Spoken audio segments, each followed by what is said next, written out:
Hey, what's up, Fanatics? Here at the Sprint Center following Iowa State's second Big 12 tournament championship in a row. Rob Gray, 4 straight NCAA tournaments now, 2 straight tournament championships for Fred Hoiberg's program.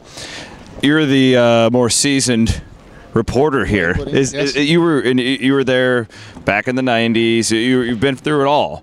Is this the golden era of Iowa State basketball? Because I believe it is. It absolutely is. To be poised, what's next? Yeah. What's next after this? A second straight run like this, and how unlikely, with the 5 double-digit comebacks, 4 double digits in the second half. So, I was there for great Warriors. Well, those teams couldn't win on the road. This team, yeah, they struggled on the road, but so did everyone else in the Big 12 and managed 3 wins.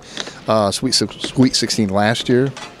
God knows this year. So, it's all coming together, and the fan base here was absolutely unbelievable. I thought last year couldn't be topped. I think it was topped, and even Kansas fans were commenting about it. So. No, I absolutely believe that this year's, not that last year's wasn't special, but it's almost a validation, when you get Kansas. And that was really the theme after the game that I was trying to talk with the guys about, because you're down 17 points in the Sprint Center against Kansas. That happens to Baylor and you come back, that's one thing. You're not supposed to be able to do it against the Kansas Jayhawks in this building, and boy, that was just unbelievable. At halftime, you and I talked. We thought, no chance. There's no way these guys can do it again. They're out of gas. Absolutely wasn't the case. I didn't get to the locker room. I was putting up video. What was the tone like in the locker room? Well, first off, this time I didn't call it. The Texas game I did. Yep. I thought Kansas in this building, as you said, it just was going to be too much to overcome. But I asked them every which way about why these runs end up being necessary, or kind of what they feel like. Naslong, I think, gave me the best approximation of what it is. He kind of said it's an adrenaline rush. When you're going that well, it's almost like a natural high to a degree. And I'd sort of posed the question, is it becoming a habit almost? Because you get a good feeling, and he said it can't be. And obviously there are going to be teams, and there are going to be times where you don't hit some of those shots. Bryce John Jones isn't driving it at will. Abdul Nader's not driving it at will on a good defensive team. George Niang made a great defensive play. Dustin Hogan made 2 free throws. Everything was working during that run, and while as incredible as they are, at some point it's not enough, or you get down too far.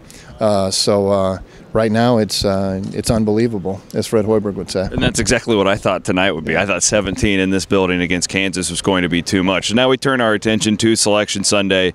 I know that they're having a little media gathering with the team at Fred Hoiberg's house, as they do each and every year. I believe 5 o'clock is when Selection Sunday begins. So we'll have coverage of that.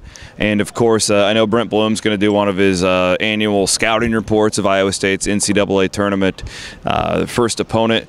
I'm hoping this gets Iowa State to Omaha. It's really tough to, when you look at seeding, I think there's still going to be a 3 seed. But I'm hoping somehow, some way, there's a lot of people here in Kansas City that feel Iowa State will end up in Omaha. So hopefully that's the case. Yeah, and this was one of the scenarios that Joe Lunardi mentioned as a possible route to a 2 seed. As tough as that, top 8 is to crack. I think they value regular season championships a ton. Kansas got that. They played, Iowa State played a good non-conference. Kansas played great in non-conference. So do they jump them? Yeah, probably not, like you say. But a solid 3, getting them to Omaha would be huge. And, imagine what these people would be, pawning almost to afford tickets, hotel rooms, libations, everything to go along with that. So, it'd be interesting tomorrow and then go from there. Good work out of you this week, Rob. We'll have tomorrow covered for you. Thanks to Country Landscapes for sponsoring our Big 12 tournament coverage. So long. Plenty more coverage coming up on Sunday.